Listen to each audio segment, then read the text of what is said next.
How to Create a Glitch Monologues Season 10 Chapter 3. This is Season 10 of How to Create a Glitch in the Matrix Episode 3. In this episode we will be explaining the purpose of this season of the podcast. As it may or may not have become clear to the reader, the intention with this season is to introduce a new primordial unit class web of associations, or paradigm. Earlier in the podcast, we used 4 spatial plates and 5 emotional plates to describe reality. Likewise, in a previous episode, we said there were 4 principles governing reality. We will have to pass these 2 ideas into the new web of associations. The base unit of that new primordial unit class will be 6 units. A 6-unit primordial class has many advantages. First, a shape with 6 vertices is an octahedron, which is a platonic solid.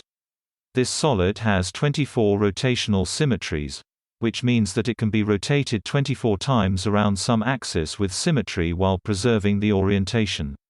Likewise, it has 48 symmetries in total. Finally, it has the same set of symmetries as a cube. The base of the pyramid is a square, which corresponds to a 4-person social geometric shape. Spiritually, it is significant in that it has been associated with unconditional love.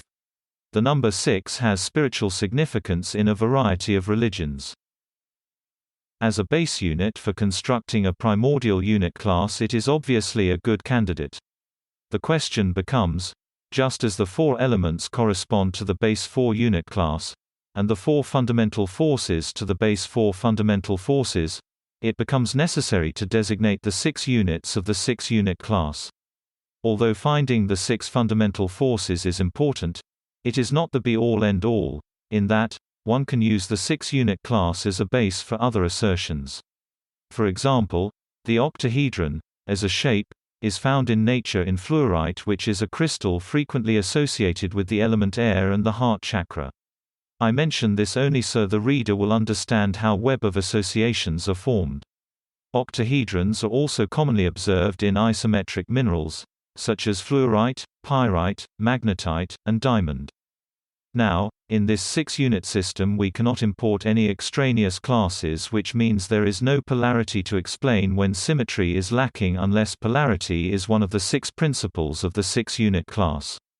As a caveat, at this point, I would like to add that polarity was the 4th of the 4 principles I enunciated earlier in the podcast series.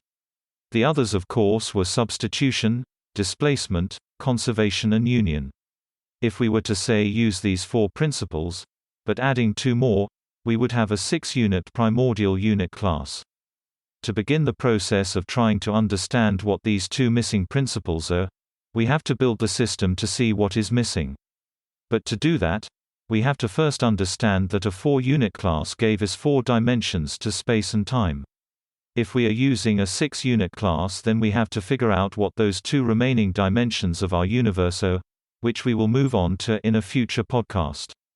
That's the end of the podcast for today. If you enjoyed it, please like, comment and subscribe.